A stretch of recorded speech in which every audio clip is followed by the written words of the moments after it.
What's up, everybody? Tonight, we are here with a WWE Hall of Famer, a member of the Hart Foundation, the excellence of execution, and coming to us virtually for the first time with Pro Wrestling Junkies, the best there is, the best there was, and the best there ever will be, Bret the Hitman Hart. How you doing today, sir? Doing really good. How's the weather out there in Calgary? Actually, it's really beautiful today. It's about 60. Where most of us are out in actually Ontario, and it's snowing like crazy out here. Oh yeah, well we had 30 to 50 below here for almost 3 weeks straight. So we kind of earned it out here. Oh man, you guys have it all. The whole polar vortex thing, we shipped that right down to Texas from here. We got a few people from Texas in here as well. So first, we're gonna hop right into it. We'll say hi to your biggest fan first, Bret. We'll say hi to Johnny Poda. Hey Bret, how you doing? I'm doing good. Thank you, Pro Wrestling Junkies, again for this awesome opportunity. Jacob, you know you're the man. And now, forget you, Bret. You're the best there is, was, and ever will be. It's an honor and a privilege every time I get to see you, interact with you. I'm probably, everyone wants to call themselves your biggest fan, but definitely, my vocabulary, the dictionary, ain't no words that can ever be explained, could ever be put into the emotion and the feelings that I get when I think of you and my childhood memories growing up, watching you wrestle. You were my icon, my hero, my legend, everything a kid could ever want growing up. There's no words. There's no, it's like a distant father figure that inspired me in so many ways, that made me a good young man with good morals, good respect, dignity, class, everything about you just, spills honor, and there's just not enough words. And I really appreciate everything you've done. And I guess it all comes down to the simple words of thank you, and everyone's told you that. I can't tell you anything you've never heard before. But thank you, Bret. You're the best. I love everything you do. And so off to my question, my curiosity, because I'm a action wrestling figure collector and I've been collecting all wrestling figures my entire life. I was curious as to, since your action figure has been in like every single WWF, WWE line ever created, and I know you always see your figures. I'm not sure if you keep them all or you collect them yourself, but if you had to pick one, what is your favorite figure that's ever been made of you, like to date? Well, I do try to keep one of every one of them. I try. For me, I always liked the Hasbro one. I think just because it was when I was champion, and it kind of came out. They always looked good. They were kind of cool looking, and I just always thought it was like the original. Was it LBJ or whatever that had the first ones, the big rubber ones that were about 10 inches high? They were nice too, but they didn't really look like me. It looked more like Jim Powers. The Hasbro one, a lot of the ones that have come since then, they look better all the time. So, but for me, Hasbro has the most sentimental meaning to me, just because it was. I think I won the title not long after that. It was one of the first toys I had a lot, and it was like a toy. That's probably the best news I ever heard. Actually, the funny thing is that I have your red card Hasbro. Last time I met you in Kingston, I got it autographed. And I told my sister and my family that if I were to pass away, to bury me with it. And when I was a kid, I ordered the Bret Hart figure from the WWF magazine. And when it came in, I had already ordered your first figure. And then I was looking for the second one with the silver shades. And I ordered out of the magazine. And then I got your figure in a plastic bag. And it was the same figure I already had. And I remember I was so disappointed. I was like, no, I want the one with the silver glasses. And I wasn't actually ever able to get that till much later on in life. And so that figure is very sentimental to myself as well. Well, I know with the Hasbro toys, they invited me to the toy company where they make them or whatever. And I got the mold of the actual toy. It's about I don't know, about 12 or 15 inches high, and it's made Oh, wow. made of cast clay. I guess they sculpted, but I got the original mold that they made for that, and they told me it was worth it. Like to make it was about 150 grand or something like that, but they gave it to me as a gift for just showing up at the toy company there.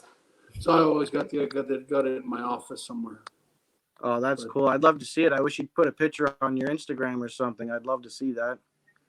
I'll try to take one and put it up.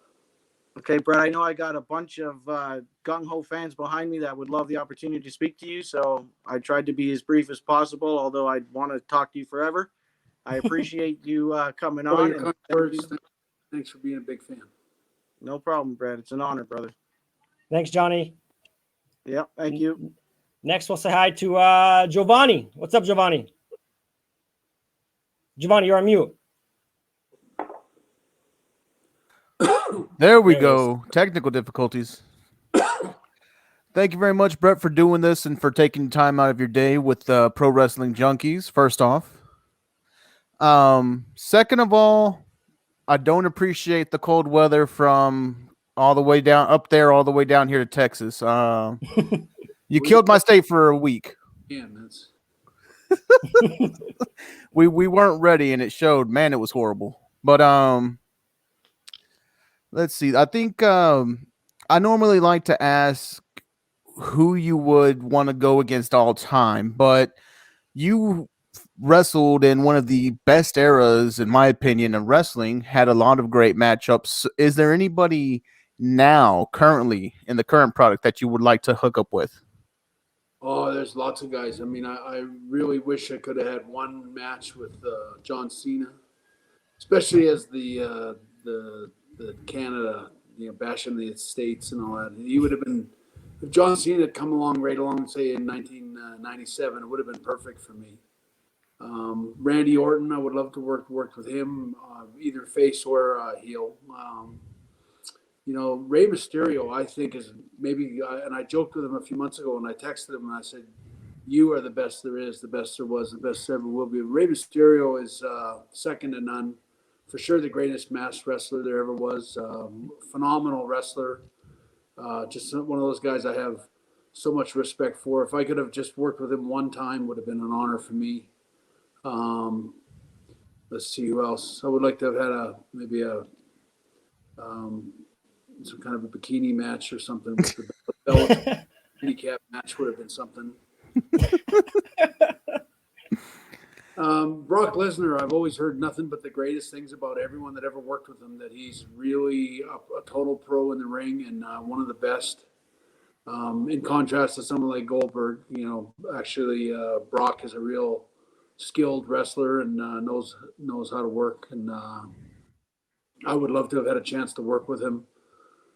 There's a lot of guys I would love to have worked with. CM Punk, he's probably right at the top of my list. I mean, I don't know as a heel or babyface which would have been better, but either one would have been fun. Daniel Bryan is I get another one, second to none, phenomenal wrestler. I got nothing but respect for him. Drew McIntyre would have been an honor to work with him on any level. I think I would love to have been a bad guy or a heel working with him, but it could have gone either way. There's just so many guys. I could just keep rattling off names, but Right. those are the ones that come to mind. Yeah. There's so many guys I wish I could have worked with more times. Right. Like if the screw job had never happened, as an example, I mean, I would love to have worked with Sean lots more times. I think things were just starting to heat up nicely for Sean. I mean, it's too bad they kind of went off the rails the way they did, but we would have had some great matches down the road. Even if you look at the match, the screw job itself was a really good match until the screw job happened. But Sean was a great wrestler, and we would have had great matches no matter what happened. It's just too bad that things went the way they did. Stone Cold, we would have had some more great stories to tell, especially as his role became more, his character evolved into a babyface, and mine being Right. the villain would have been great. Undertaker, we still could have had some great matches. It's just a shame that a lot of those matches, well, all those matches never happened after that. Right. Well, thank you for your time. It's a heck of a list up, and I think the one I would have probably been most excited to see is you and Ray. That would have been such a contrast in styles. I would have been all in for it. I tip my hat to Ray. I really think that he was. I often people ask me about my favorite or the guy I think is one of the greatest of all time, and I always forget to mention Ray. But Ray is he was. There's nobody in his league. I don't even myself put myself in Ray's league. He was on a league and on a caliber all his own. Like he stands alone as one of the greatest of all time for sure. Wow. Great praise from one of the greatest. Thank you for your time, Brett. Y'all have a good night. I'm gonna let everybody else get in. Thanks, Giovanni. Like,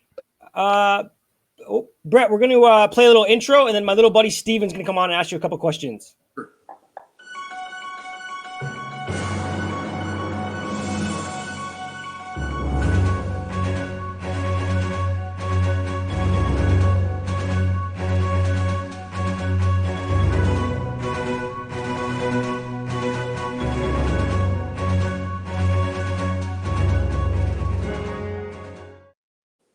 What's up, Bret Hart? Thank you so much for spending the time with me. Hey, Steve, nice to talk to you. You know, it means so much to me. I've been waiting. Ever since I heard of this, I was pumped. Like, when do I get to meet Bret Hart? It's nice seeing you again. Well, good to see you. I hope you got some good questions for me. If you remember me, I was from Chinlock. You choked me. Well, not technically. It was just a joke. Well, So good kid to choke. Yo, I'm not one of your wrestlers. I'm not wrestling you, so no. Well, it's a good thing I'm retired, Steve. My first question is, before I start, I wanted to tell you when I spoke with Roman Reigns, he told me that you were one of his favorite.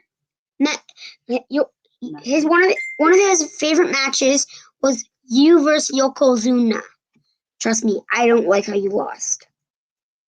I think you're the best there is, the best there was, and the best there ever will be. Well, I still stand by that. On WrestleMania 9, he said you have always been one of his favorite wrestlers, if not his favorite. Is that a question? No. I just wanted you to know because Roman said that you were one of his favorite wrestlers, and in your match against Yokozuna was one of his favorite matches of all time.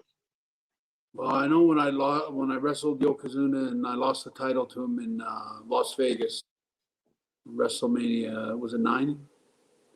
Yeah. I thought that despite the ending of the match, I didn't like how it ended, but the match itself was, I think, one of the best matches Yoko ever had. And Yeah, I it was. so proud of that match because he's not an easy guy to wrestle, and he was a really incredible athlete, Yokozuna. People don't think or know that about him, but he was really coordinated. He was a big, heavy guy, but he could move like a cat in the ring, and he was really coordinated. He was Okay. one of the better. I heard something on YouTube where in one of your matches against Yokozuna,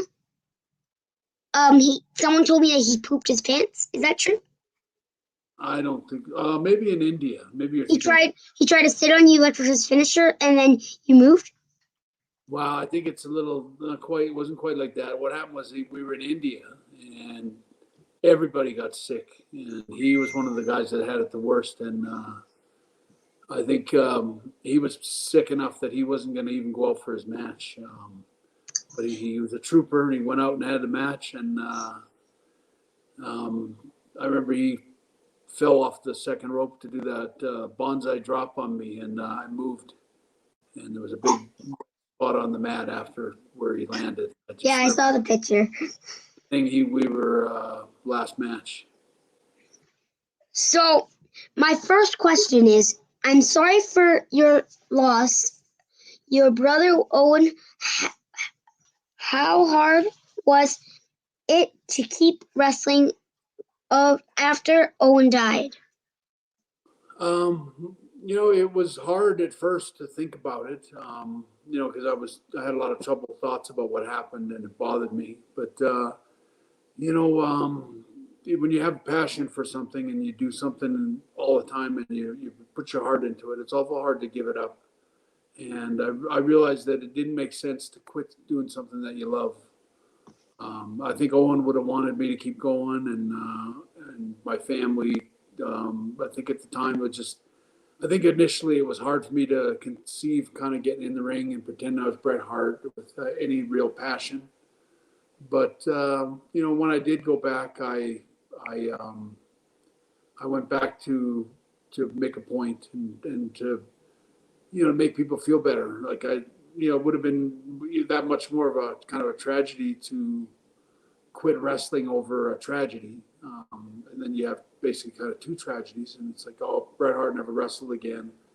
It's not how I wanted to end my career, and it wasn't. It's like you have to kind of look beyond it, and you have to do what's best for your own heart. And I remember thinking about it, and I remember thinking, I don't ever think I could ever go in the ring and with the same kind of emotion that I had before. But then the more time went on and I started to get ready to go back, I understood that it was a good thing to go back, and that I can go back and make a difference and make people happy and sort of switch people from thinking sad things about my brother Owen to thinking about happy things that I'm going to be doing in the ring. Sometimes with tragedies, when something really bad happens, you have to do something good about it. Quitting doesn't seem like the right thing to do. Never give up. So, I'm sorry, Giovanni, but I have to see Bret Hart versus John Cena. So I'm sorry, Giovanni. So my second question is: you have the Hart Foundation, the Ortons, the Samoans as a few examples of wrestling families. Why families? Why do you think that family plays such an important role in wrestling as a whole? Well, I think we're all little kids. Like Randy Orton, I knew his dad. Johnny Valentine, Cowboy Bob Orton Greg Valentine had Johnny Valentine. and Cowboy Bob Orton. Roman Reigns had Sika. The Rock had Rocky Johnson. Like we all grew up with our fathers wrestling, and we were around wrestlers all our lives. And we start to, I believe that what we call second generation wrestlers, or even Rock, I think you could call him a third generation wrestler, but wrestlers that have been doing it for a long time and their fathers did it, we start to understand it, and we start to have a better sense of how it works. And I know when I started wrestling, I was probably about 20 years old. I understood how it worked right away. I got the hang of it in a few months. I was a really fast learner, and because I grew up all my life watching it. And I think it's something that, I think I was always proud of my dad when he wrestled, and how he wrestled, and the kind of respect people had for him. And when I had a chance to do it, I was always kind of doing it to make my dad proud, but at the same time make people proud of me. That was actually inspiring. You have won 32 championships, which I'm surprised about, and been inducted into the WWE Hall of Fame with 2 times. Which championship or award means the most to you, and why?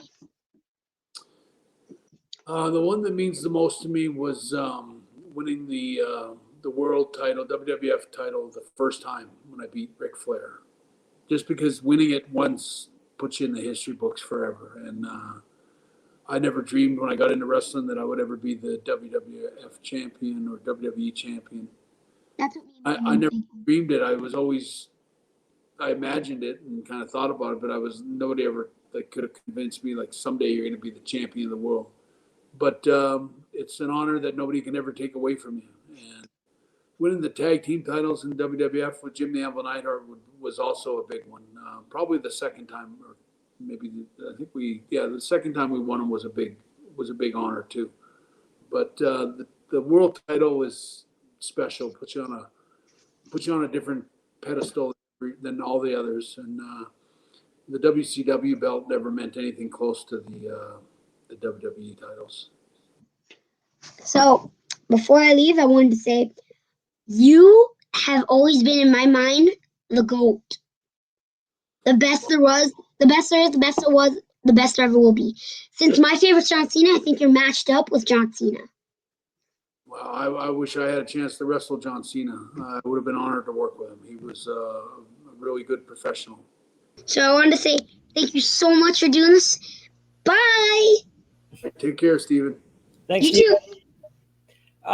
Brett, we have a lot of people in the comments asking about how your affiliation with, or maybe not so much now, but how the thing came about with AEW, where you presented the World Championship. Well, I have a lot of respect for those guys. I think they're doing a really good job, and they're putting on a very competitive and they're kind of like the WCW of back years ago, like an alternative to WWF. You can't have one wrestling company because it does turn into a monopoly. And by having two companies or three companies, including TNA or any company, you get, it's better for the wrestlers. They got places they can go. There's always, one wrestler can go to another company and make a big difference and change his career. I like AEW. I think they're, they got some great talent there. I think Chris Jericho's done a great job down there. It's good for everybody. I like their approach. I find their wrestling interviews and the way they do their promos more realistic and better. Rather than some guy typing it up in a room in the back and telling you to go out and say this. I don't like that. I never have.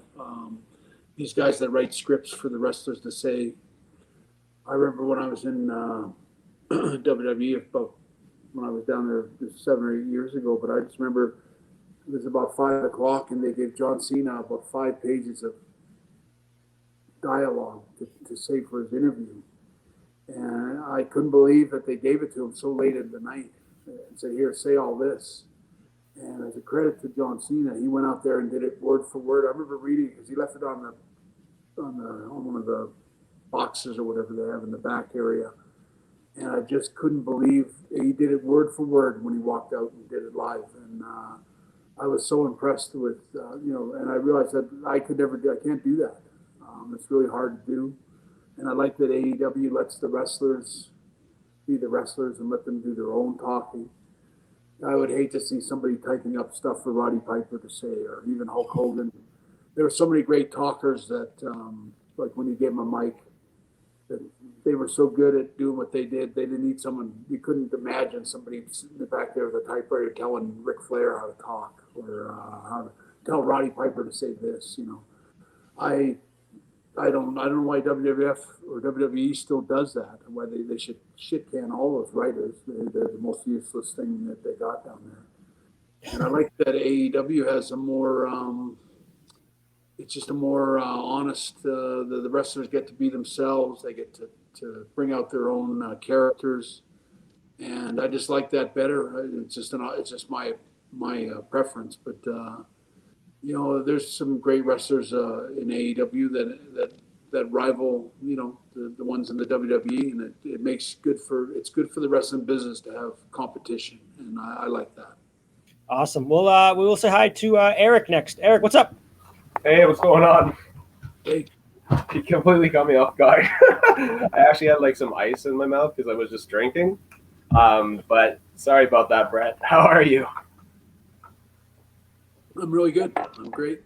Awesome. Okay, well, yeah, I mean, I'm a little starstruck, to be honest with you. I mean, like everybody else and numerous Canadians, you're my favorite of all time. And I guess I wanted to say thanks for taking the time to do this. We really, really appreciate it. It really means a lot to all of us, as you can probably tell. So with that being said, I kind of want to ask you a two-part question. Back in 2003, I think you were in Italy traveling. Is that correct? You might have been at in Milan? Yeah. Okay.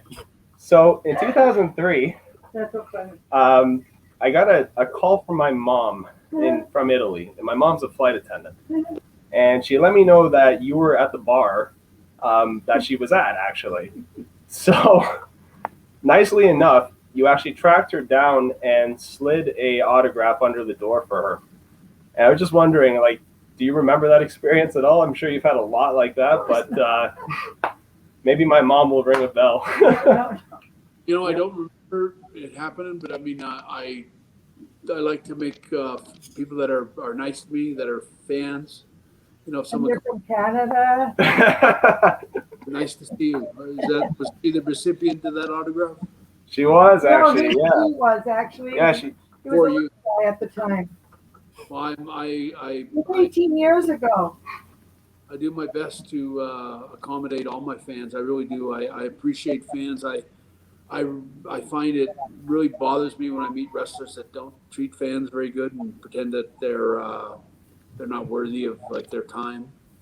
I appreciate every fan I got. I still have a really strong fan base today. I think because of that. I mean, I've always, even when I wrestled in years and years in the WWE, I always try to sign as many autographs walking down the ramp into the building when I pulled up. And I know that fans were always surprised, you know, the guys like Razor Ramon and Lex Luger, or different guys who walked right past them like they didn't have time to sign autographs. But I always made a point of signing as many autographs as I could get away with. You know, I just appreciate my fans, and it's not that hard. I always have people say, you know, like one more picture. If I could just get one picture with you, and it's like I don't mind. You know, I never see these pictures. I mean, someday I hope there's millions of pictures of me, like 200 years from now, people, you know, can see them. You know that they're, you know, I never mind. I think, you know, when I think of probably if you look back and over the years, and you think of all the famous wrestlers that there were in the 30s and the 40s, you never see pictures of them anymore. You know, they probably took as many pictures as I do. yeah. You know, it's like, you know, you got to do it sometime for prosperity and to live on. You know, I just a few days ago, somebody sent me a picture of me wrestling in Stampede Wrestling. I think it was a live action shot with me and I was holding a guy in a headlock, but it brought back a good memory for me. And so I never mind taking time to take pictures or sign autographs, especially if, you know, it's somebody that's a big fan and it would really mean a lot to them. And it's just they don't have a pen. And it's like, I'm not sure how it worked with your mom, but maybe she said that, you know, if I could give an autograph, you know, it's like, it's not that hard. You actually picked up the phone and you tried to call me. Well, like I say, always try to do my best to, especially you treated me like. Yeah, I mean, like honestly, that was you know, one of the greatest things that you could have done for me. And again, like you don't even remember it. I'm sure you've done this for a million fans, right? So I mean, you kind of touched base on this before with Steven, and I'm happy you didn't answer the point that I wanted to ask about the Yoko match in WrestleMania 9. So in WrestleMania 9, I know that you didn't like the ending of the match. You always mentioned that there was a part B that you had planned with him. Yeah, there was. It was like a whole. I had two parts to the match. One was what you saw, and we had it wasn't a big part, but it was a really exciting part. I can't remember what it is. I actually believe I got it written down somewhere on a piece of paper, and I was going, that's it. There's the spot that like the spots that we didn't do. And there just would have been some good false finishes and some back and forth, up and down stuff that would have been different than the stuff that we never did it before. And I remember we never ever did it again, never in any other match. Or I remember I was so mad about it. I crumpled it up. Like I didn't crumple it up. I still got it. But I as far as doing, I remember because it was Yoko's loss. Right. It would have been bad. It would have been. I thought the match, as it was the best match Yoko ever had. It was actually a really intense, really good match for that time period. Anyway. Yeah, he probably moved. He moved a lot in that match in comparison to, of course, later years and even before then as well. So, yeah, the part we didn't do would have just been despite the ending. The ending was so lousy, you know. But as bad as it was, and even if it had been a different ending, like where Yoko just, sat on me and pinned me, it would have made the match better. It would have been a much better match. But the fact that I think he just he ran out of gas, which is the kind of thing you have to worry about guys that are that size. He ran out of gas and went home, like what we call in wrestling. When he went home, he just went into the ending. And that's why, watch it, Yoko goes into the ending premature, editing out, like cutting out the whole ending because we couldn't change it once he went for where I had him, his legs in the sharpshooter kind of thing. If you watch that, Mr. Fuji's not ready. He doesn't have the powder. He had to dig it out and get it and take it out, and took him forever to, actually Fuji saved the day for Yoko because those drumsticks of his were some pretty heavy drumsticks. Me putting him in a sharpshooter was fiction all the way. There's no way. I mean, he had to stretch his legs, and I would have flipped out of the ring. It was impossible. I remember going, I just wanted to see if I could get his legs up and hold him in that position, and it looked like I had him in the sharpshooter, which worked. It looked like I had him in the sharpshooter, but Fuji, he didn't have time. Remember, Fuji was such an old pro that he took his time and got it out and threw the powder, and it all came off. But I remember my fingers were turning blue trying to hold Yoko's leg. But I was so mad. I wasn't mad about the ending because I'd already sort of sensed, I kind of knew what was coming. But I really wanted to have a great match with Yoko. And I remember, like, before we walked out, I said, this is going to be the greatest match he ever had. This is going to be really, really special for him. And I wanted to do that for Yoko. And when I think he blew up. Either that or he decided that he didn't want to do it. But I don't know why he wouldn't have wanted to do it. It would just made the match better. But it's one of those things that was lost to the ages now. We never ever did another match. I was so mad about it that I remember I kind of said, I'll never do it. It's gone. And it's like, I look at a lot of my wrestling matches like writing a song. Like someone like Paul McCartney wrote Hey Jude or whatever. But me, I put so much thought and energy into conceiving one move after another and putting the whole match together, that to me it's like, if you ask me, like Wembley as an example, or the Iron Man match with Shawn, or the match I had with Stone Cold, WrestleMania 13, I wouldn't take out any move. I wouldn't add any more. It's like, it's perfect. It's the perfect song, like the match. And when somebody screws up like what happened with Yoko, we're never going to do that song again. And that's lost. And I love my matches for that reason. I don't know that other wrestlers make the same comparison. Like, it doesn't really matter what the next move is. To me, every move matters. And sometimes you got to slow the pace down so that when you do this other move, you get the reactions you need. And I was one of those kind of guys that was very methodical, and kind of every single move was planned. Like, what happens after this move? This is what happens. This is what happens next, and then this, and then this. And I don't complicate them. They're always just natural things. Like in wrestling today, I mean, I watch wrestlers, they throw somebody in the ropes and they got to throw the big duck, the punch, and it's a duck this, and it's all this elaborate stuff. If you throw somebody in the ropes and you just catch them with an elbow, like a really good solid elbow when he takes the bump down, isn't that more believable? Like, it's more realistic, than watching somebody like throw one of those honky tonk punches where they miss by about 10 feet. And then there's all these dipsy-do kind of moves. Sometimes simple is better. And I think a lot of wrestlers today should just go back to being more simple, because they complicate the wrestling where it looks so unreal today. Sometimes simple things, like all the years I wrestled, whenever I saw wrestlers in the 60s and 70s when they threw somebody in the ropes and they dropped down and they come up with a big run, like they caught him with a knee in the gut, and you always see the wrestler take the big bump rolling around.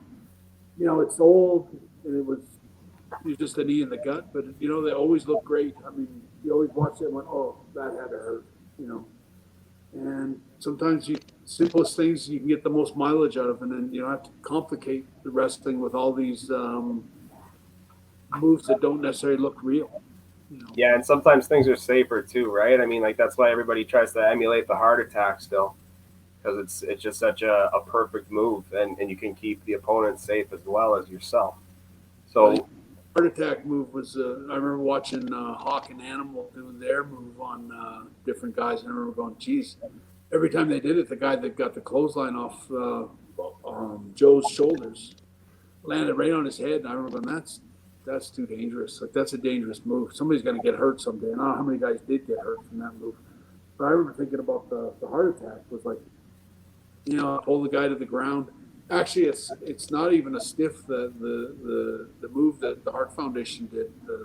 The heart attack was the guy that got hurt on that was me. I had landed right on my back and take the blow. The guy that got clothesline, a lot of guys panicked and always thought they were gonna get hurt on my move. But the truth is that you just set them. Jim would just set them straight down. It's basically just a back bump. It's not a big elaborate bump. It looked good and it didn't get. And you're right, it never hurt anybody. awesome. Thank you so much for your time. I mean, I don't want to take so much time from everybody else who's waiting. So, I mean, Bret, we all love you. Thank you so much for joining us tonight. Tell your mom. Thanks, Eric. Next, we'll say hi to Richie. Richie, what's up, man? Hi guys. Hi Bret. Hey, nice sweater.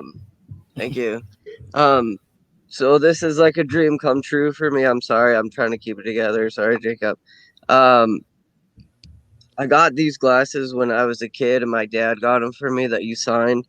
And I'm fairly certain that in your book, you wrote about this, not me specifically, but this night in Green Bay, in your book, which would be awesome. And please don't tell me if that's not true, because I've just held on to that my whole life. But I have an extensive collection. What's that? I'm sorry. The night Nails choked out Vince in the dressing room. Yes, that night. That is exactly the night.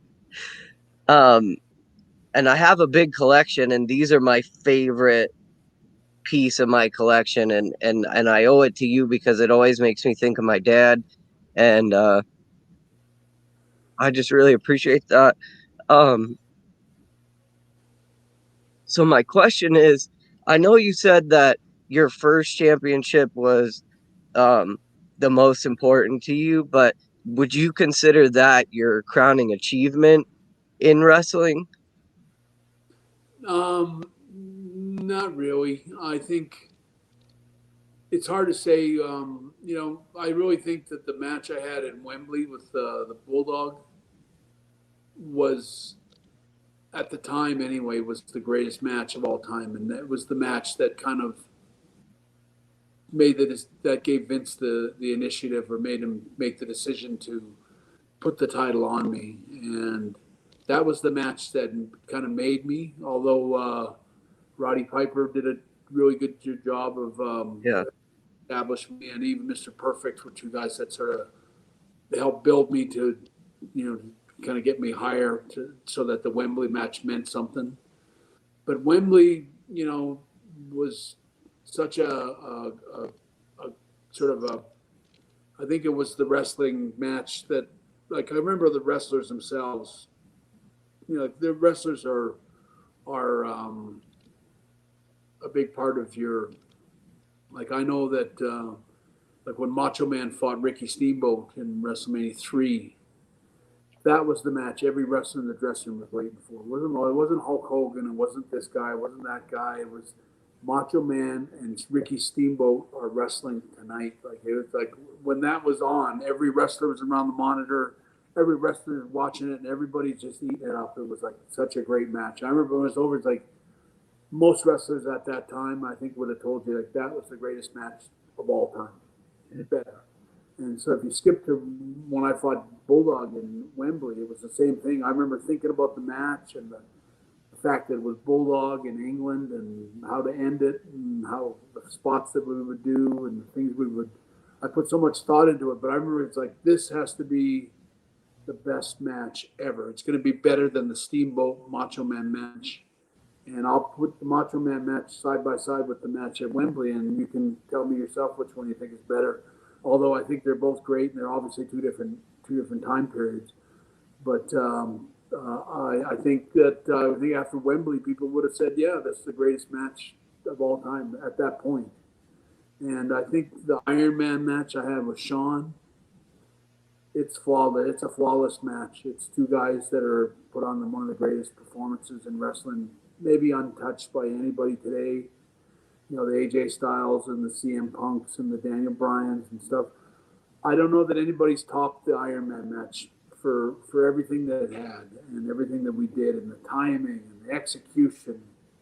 You know, I'm a very harsh critic of wrestling, and you know, I when I watched the Iron Man match back, I realized how hard it was, like how much of a challenge it was, and we had so much to remember, and we were both going 100 miles an hour, and just having the you know, going in there with a full tank of gas and trying to save your energy for the next move and the next move. It was such a, I don't know that anybody ever topped it, in my opinion. I mean, I'm so proud of that match and was always proud of it. And I think that one is, and the Wembley are two of my favorite matches of all time. And they were, you know, like I say, move for move. You know, if I had to go back and take a move out of that, I don't know which move I would take out. Like, it was like everything was done perfectly, and it's a work of art. And you know, I had other the WrestleMania 13 match with Steve Austin's the same thing. I mean, I wouldn't take anything out of that match, like nothing. The blood, I love the spot where Steve Austin kicks me in the balls. It's incredible. Like, it's so much better than anybody doing these, you know, the forearm up there. You know, like, it looks so real. When people watch it, they go, "That was real." Yeah. It hurt, and that's what great wrestling is all about. And I always think, I look back on all of it, and it's like it's a masterpiece. It's a perfect masterpiece. And you know, I look at the match I had with Undertaker, SummerSlam '97. It's a masterpiece. You wouldn't take one move out. Everything is perfect, and the timing and the execution and the little things. Like, there's a part where I start to run. Hit the ropes, and I'm running past Undertaker because I was going to run past him, and he snatched me out of the air and grabbed me by the throat as I ran by. Yeah. We had planned stuff like that. That's all real. Like, it was so good, and it looked so real. And that's what I love about some of my matches, that the wrestling sometimes tends to, I think today, looks too rehearsed. Oh yeah. And everything looks planned out, like the two guys plotted the whole thing out. And not that I didn't plot my stuff out with my opponents, but is a certain realism and a natural flow that flows into my matches that I like better than what a lot of the wrestlers are doing today. Yeah. And, you know, I just, you know, like the Iron Man match and the Wembley match, I think never been duplicated. And those matches are still the matches that people talk about today. I mean, I still get, and the Perfect match is another one, and Roddy. Yeah. There's many matches I stand in salute of the guys that I worked with. And, you know, Kurt Hennig was one of my favorite guys to work with. If you said you could have one more match with one guy and be in perfect condition and no injuries or anything, who would it be? And it would be Kurt Hennig. We had so much fun working together. We had so much chemistry with our styles and our timing. And Kurt was one of the greatest athletes there ever was to put on a pair of wrestling boots. And I cherish the memories I had with him. You know, he was just such a great wrestler. And, you know, I'm not sure if all this is answering your question, but Oh yeah, absolutely. You're fine. I just appreciate talking to you. It's amazing. But there's a match, even the tag team match with Jim and I against the Nasty Boys, where we lost the belts to them at WrestleMania 7. You know, there's a part in that match, and I watch it back sometimes just to watch it, to watch how natural it is. But there's a part where I think I'm lying in the ring, and I get up, and Sags hits the ropes and clotheslines me, and I take a bump, and then I bounce backwards through the ropes, and I fall off. I remember I'm teetering on the apron, but I fall off the apron, and it just looks so real, like so natural, Yeah. instead of rehearsed. But it's just the way you did it, and the way Sags hit me with the clothesline. In that match, there's a spot where I got Sags in the corner. If you're ever watching it, I got peel his head back, and I give him about 30 punches in the head. Mm-hmm. Those punches, watch every punch. They look like they killed him. They look like such great punches compared to a lot of the wrestlers today that throw punches on a guy. Oh yeah. I always thought I had a really good punch. My punches always looked really believable and solid. And, little things, it's the little details that make a great wrestler. And I think I'm proud to stand back on and sort of, I appreciate all the things that I did with guys that didn't look rehearsed and looked natural. And, I know that today's wrestling is missing a big part when they're so unrealistic. Yeah. I think my advice to every wrestler out there, the ones that might be listening, is to try to just make their wrestling matches more real.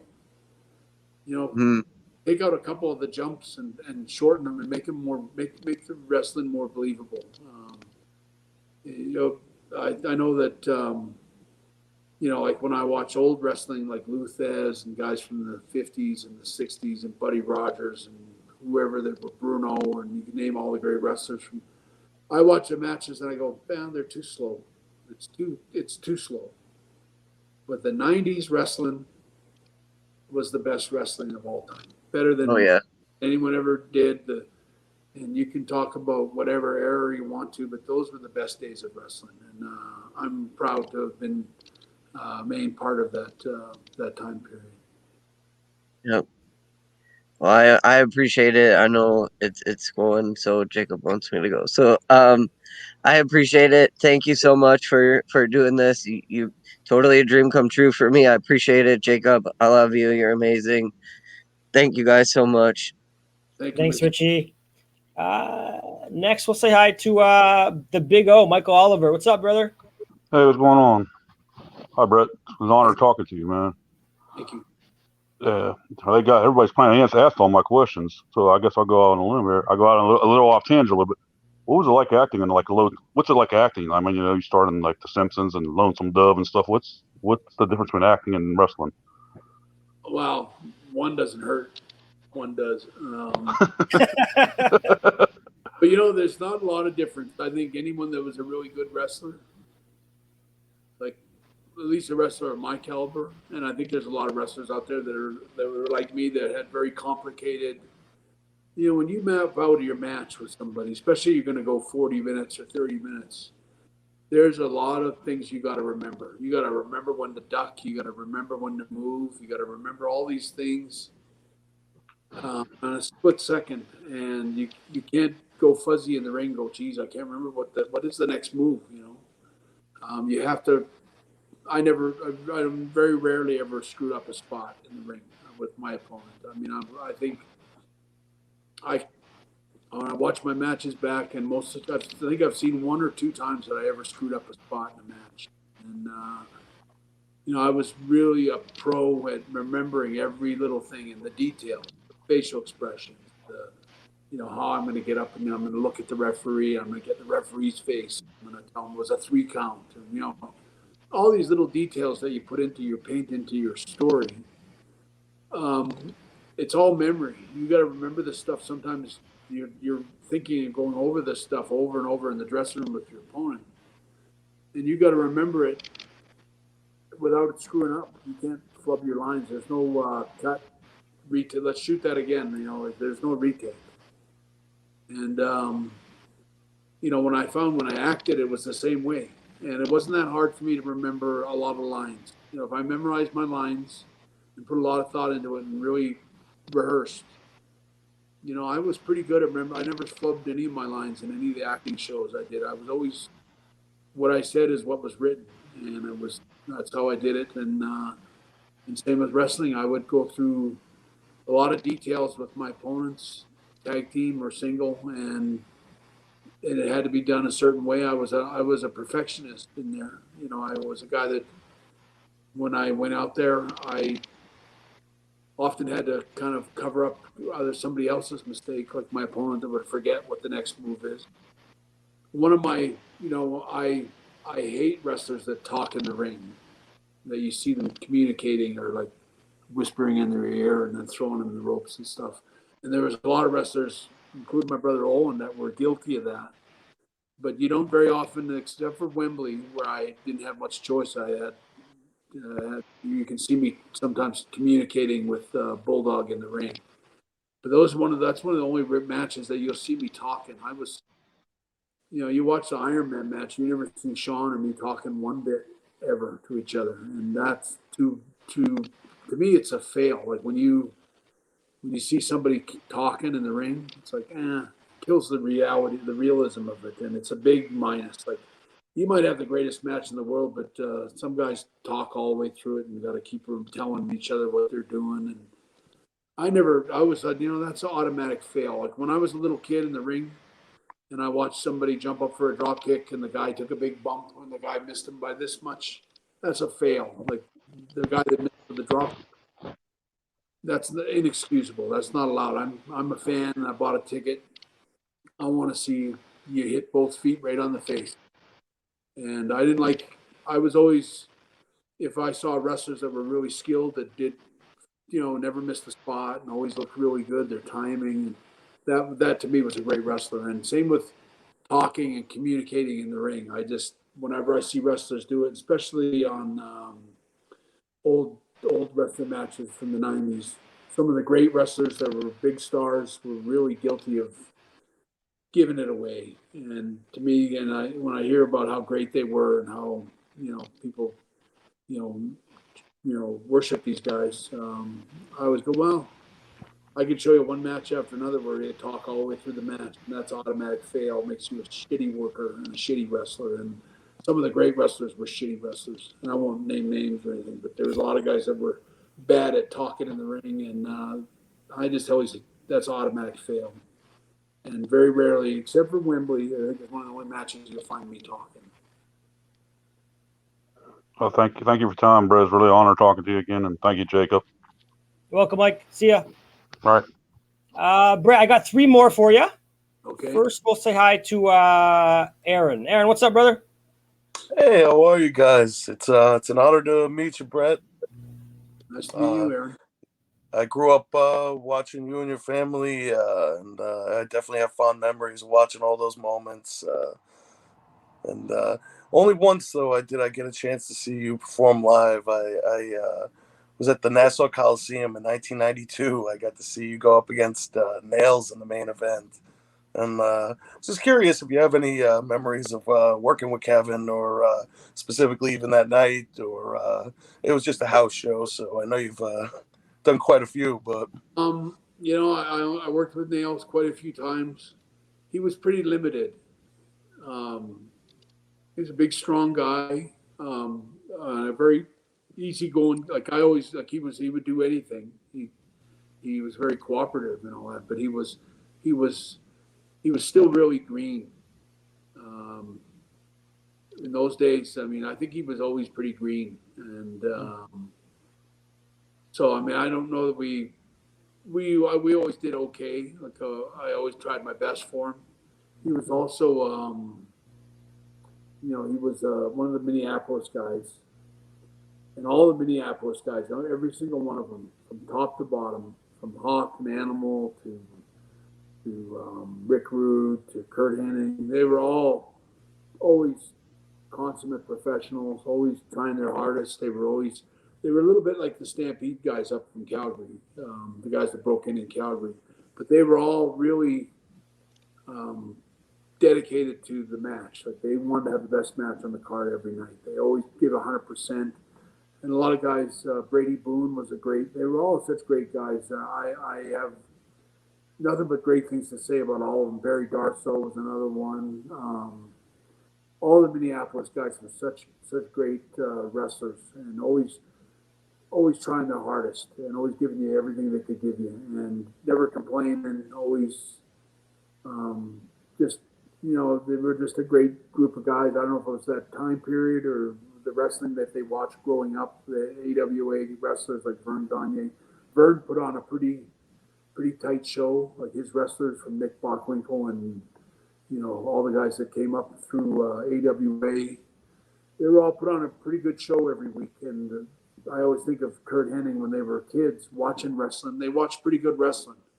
So when they became teenagers and became adults, they were pretty good wrestlers and always kind of had a pretty good understanding of how it worked and what would make a match better. So I mean, I have a lot of respect for all those guys. I wish I could have worked more matches with some of those guys. Rick Rude was somebody I think I only wrestled him twice in my whole career. And I remember we actually flew to Italy on a flight for a tour to Europe. And it was we got off the plane. We flew all the way there. I think it was after WrestleMania in Chicago or something anyway. But I remember I flew all the way there and they picked us up and they drove us straight to the arena for the show. We didn't get to a hotel or anything. I remember going, it's impossible to have a match, like a good match, with no sleep. Like, we gotta lie down. Give me a lie down for a couple hours at least. But we went straight off the bus, straight to the venue, straight to the arena, and you're up. I remember I was on second or third match, and I remember I was against Rick Rude. And Rick was so excited. I remember he's like, first chance I ever had a chance to work with you, and he was so excited. And I remember I was like, Rick, I'm so tired. We're just going to do the bare minimum in this match. I just want to get down on this lie flat in my bed. And I remember he was so disappointed. He was like, he was so excited about working with me, which was a big honor because Rick was a good worker and a big star. But as a friend of mine, he was really excited to work with me. And I remember I kind of told him, like, we're just going to do the 5 out of 10 match here tonight. This is not WrestleMania. Like, we're just going to take it easy. And I remember we had a good match and all that, but I know that Rick wanted to go in there and tear the house down with me. And I never got a chance, I don't think, to ever work with him again. And it's one of those things I kind of regret today that we didn't have more chances together.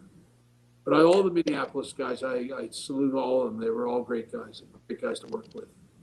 That's great. Yeah, no, it would have been great to see a real fantastic match between you and Rick. I could definitely see that being a real great match. Yeah, but, Mania match or Saturday Night Main Event match or something. So many great wrestlers that I only got to work with a handful of times. I wrestled Ricky Steamboat twice in my whole career. That was it.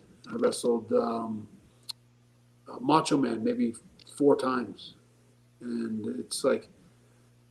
And with Macho Man, I had, I think, 2 or 3 of the matches that I had with him were some of my favorite matches. And at the same time, nobody would ever book us like in a program like, oh, you get to wrestle Macho Man at WrestleMania. I remember Macho Man when he was the man, when he was champion and all that. He'd come back and grab me by the wrist and take me over to Vince. He goes, let me work with this guy.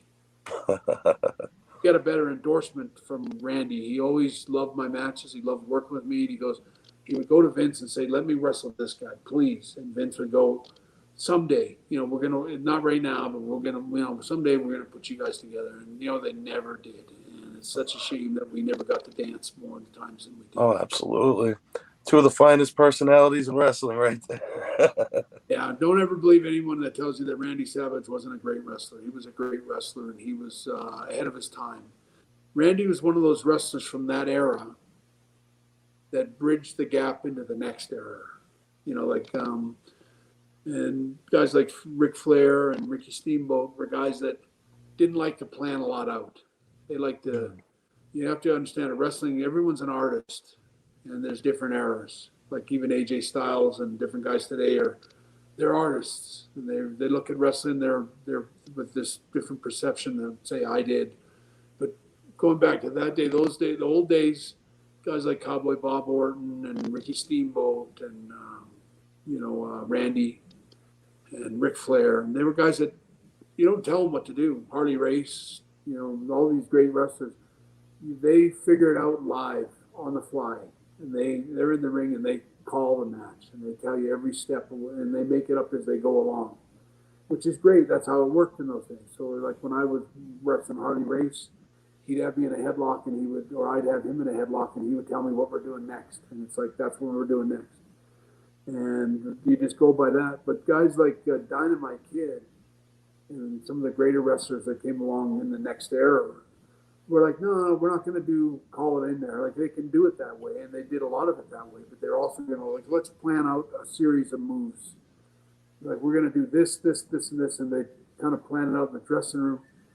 And that's what I think happened was the guys like the Bulldogs, when they were in WWF and in the 80s there, they came in and they were doing so much elaborate stuff. Like some of this, like the Bulldogs got the guy on his back, and Dynamite would jump off and do the flying headbutt 20 feet across the ring, and then press slam guys out. They were doing so many complicated things that you can't just do on the fly. You got to map it out with the guy you're talking, like in the dressing room. And so they started putting more thought into the moves and the storyline or the match, the structure of the match, and it started making the matches better.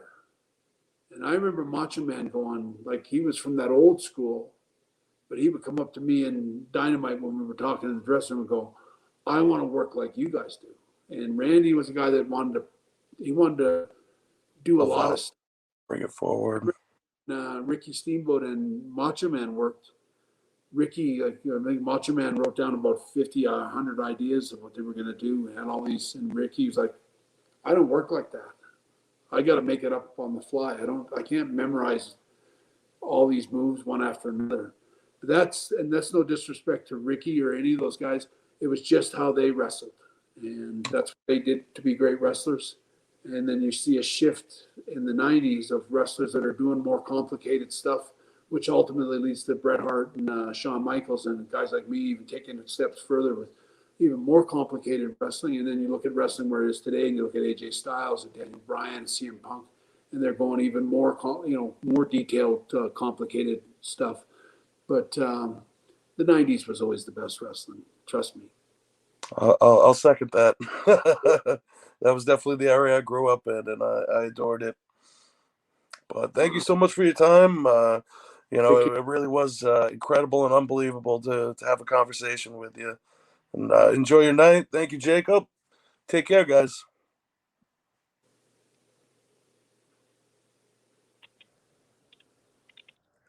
Hey guys. Hey Jacob, thank you so much for having us. Bret, thank you so much for doing this. It's an honor to have you. You're the all-time legend, Hall of Famer, and icon. My God, you are everything that what wrestling was and is, and everybody that's followed suit for you, man. So thank you so much for doing this. Thank you.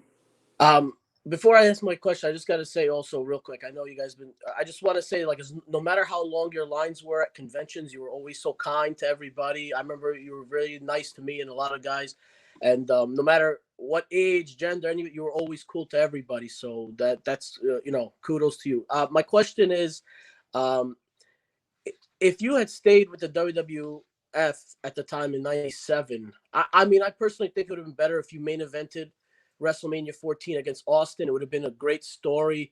And I could just imagine, with the way your brain works, if you had that story to tell with Austin coming full circle, that he finally conquers and beats you after, the WrestleMania 13 and the Survivor Series 96 match. Did you ever think about what would have been like it, or was there any discussion, if you did stay with WWF, that you would have wrestled Austin at WrestleMania 14? I would love to work with Steve. I loved working with Steve. We started kind of getting chemistry right away. The Survivor Series, which was a really great match. Whenever I watch it back, I go, geez, I forgot how good that match was. It was such a good match.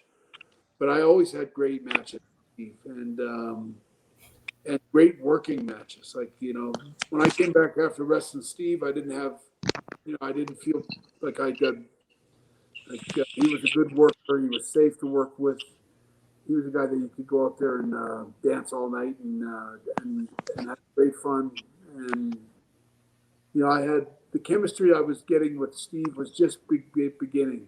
And WrestleMania 13 is an example of, I think that Steve started to trust my instincts and sort of understand that I had, like, I never really looked at wrestlers as like their personalities, like whether I liked them or didn't like them, or that wasn't so much a factor. It's like, to me, it was like I was saying a few minutes ago, it's like writing a song together. Yeah. It's like, what kind of song are we going to sing? Like, what kind of match are we going to have? And I can remember like Steve at WrestleMania 13 was like, I remember standing with him and going, I think this is like a school fight. It's like two guys fighting at school. And I remember like kind of laying out the psychology of the match. And we go. And I remember Steve was on the same page. He was like, he kind of that I was painting.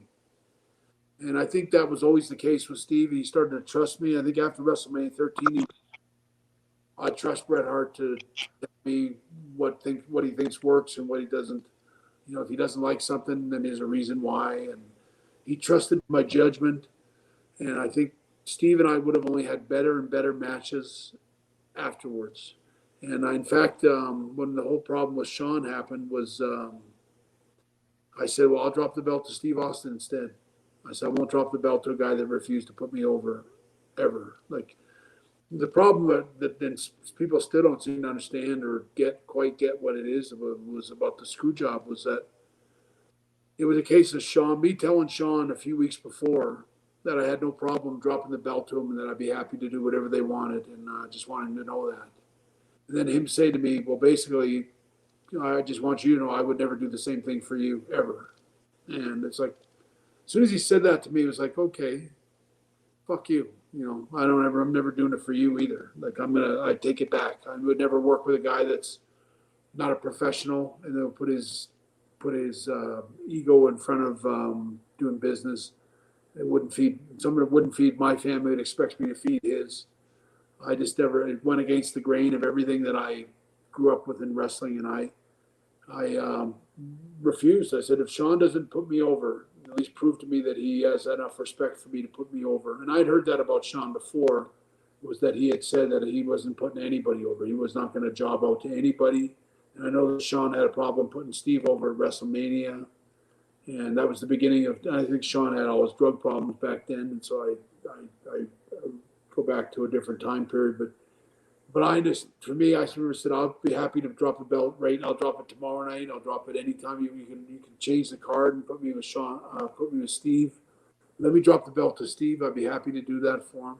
And I would love to have worked with Steve. I would have dropped the belt. I ever told him I would drop the belt to the Brooklyn Brawler in Madison Square Garden because they had a battle royal, which was all, there was so many shady things going on at that time. They were trying to kill me off. And Vince had a hard on for me, like where he was going to ruin me or try to, and he wasn't even hiding it anymore. It was kind of open about it. And it's like, okay, so here you are lying to me about everything and keep playing with, toying with me. And, so they had Steve Lombardi win the Battle Royal in Madison Square Garden. And the winner of the Battle Royal gets a title shot the next show at the Garden. And I just remember it's like, really? Like, you're going to pick Steve Lombardi to win you're not going to put me with, there's so many wrestlers they could have put me with that, no offense to Steve, but he was not a top guy at the time, maybe ever. But I mean, it was like, I just was like, Madison Square Garden, you're going to put me with Steve Lombardi, the Brooklyn Brawler, in Madison Square Garden, main event, world title match. And that was coming up after the Survivor Series. And I remember saying, I'll drop the belt to him. Right there. So I don't have a problem losing the belt. That's not the point. I have a point with a guy that doesn't want to do business with me, saying that, you're going to lose to me, and that's the way it is. And that was the problem with Sean. But getting back to your point, there's a lot of guys I wished I could have worked with. Steve Austin would have been one. Dwayne Johnson would have been another. I mean, I would have loved to have worked with Dwayne. I only worked with him one night, Monday Night Raw, and it was a good match. Like, Dwayne was a really, really skilled wrestler. I mean, I always had a lot of respect for him. And Undertaker, I would love to have worked with him a few more times. There's a lot of great things and great wrestlers I didn't get to work with because I left the company. And I wish, in hindsight today, mostly because when I think of what Goldberg did to me with kicking me in the head, that I wished I'd been in or WWF the whole time and never left, and that we'd ironed out whatever the issues were, and that I'd stayed there because I was comfortable in their rings. A big reason I got hurt, I think, was when Goldberg threw me in the ropes, coming off the ring. The rings are 16-foot rings. They were, the WWE ones are 20-foot rings. That extra 4 feet makes a huge difference. I came off the ropes so fast, and Goldberg standing in the middle of the ring, and he kicked me as hard as he could in the head. And if it had been a WWE ring, I would have been coming off the ropes, and would have had a few more steps before that big foot came up and kicked me. And just, I think I would have been a whole different thing. My career would have been much better if I had stayed there. And the fact that Vince was, in a lot of ways was a genius with his booking. And the things I could have done and the guys I could have worked with, in contrast to going to WCW, where Eric Bischoff never had a clue what he was doing. And Hulk Hogan was calling all the shots for everybody and killing everybody off. And it's just too bad that it went the way it did. In hindsight today, I wish I could have changed things. You're definitely in a rush. Rush. How do you say that, Jacob? Rush. Mount Rushmore. Mount Rushmore of wrestling. I mean, you're up there with Bruno and the top greats of all time. And thank you so much for doing this tonight, Bret. Really appreciate it, champ. Thank you. Thank you, Andrew. Thank you. Thanks, Andrew. Take care. Thank you. Well, Bret, firstly, I want to say thank you so much for joining us and doing this first with Pro Wrestling Junkies. And what other projects, or if you want to plug away your social media and all that kind of stuff? Well, I'm kind of like everyone else. I'm quarantined, and I got to dust off my suitcase one of these days, go back to work and do some signings and stuff like that. But all in all, I don't have much going on. I've been working on another book that deals more with my childhood, and I hope I get that done. But I don't really know if it's that interesting. Like I kind of write it for myself just to kind of stay busy and to just kind of see if I can sort of bring back some of my memories. And they're not just childhood memories, but I remember my love of wrestling. The love of watching. I watched a lot of the great wrestlers, from Pat O'Connor and Lou Thez and Harley Race. And when I grew up, I was a real wrestling fan. I loved wrestling, and I think that's why I was as good as I was, just because I was a really serious wrestling fan, and I liked my wrestling serious, and I liked real good wrestlers, and I had a respect for the guys that were really good workers, Terry Funk and different guys that came through my dad's territory. But I remember those memories, and I kind of thought about trying to write and sort of recreate what it is that I loved about wrestling as a kid, and bring back my just what I believed in wrestling and why I loved it so much, and then tie it in with my childhood stories about growing up in a family with 12 kids, and my dad's a famous wrestler, and just the whole sort of life that I had. I had such a great life, and I've been working on that for a while, but it's a long ways from being completed, and it may never get done. But I mean, I think that it's, I got all this time sitting around here doing nothing. I might as well try to do something constructive. So that's something I'm working on. But, I'm also doing an A&E documentary that they're doing a lot of different wrestlers, but they've been working on one with me. In fact, they come up here later in the week and we shoot some more interview questions. And I hope that for fans anyway, that these documentaries that A&E are planning on doing or got in the works with different wrestlers, I hope mine is a really good one, and I hope that somehow it brings new life to fans that have seen me do so many interviews that they go, oh, I didn't know that about him, or this is something different. I'm sick of Bret Hart, sick of me as much as fans are, but I mean, hopefully there'll be something new in there, and it'll be like, oh, you got to see this new A&E documentary. It's something special. I'm happy to do anything that kind of keeps me alive in the wrestling, keeps fans remembering. I know a lot of fans that are watching a lot of the old the old matches back off the network and stuff. And I'm actually grateful for that. I love the fact that people can put on old matches of mine and watch them back. And I'm glad. That was one of my big fears a long time ago when I knocked Vince McMahon out after the screw job, is that they would erase every match I ever had and nobody would ever see them again. Kind of like Chris Benoit.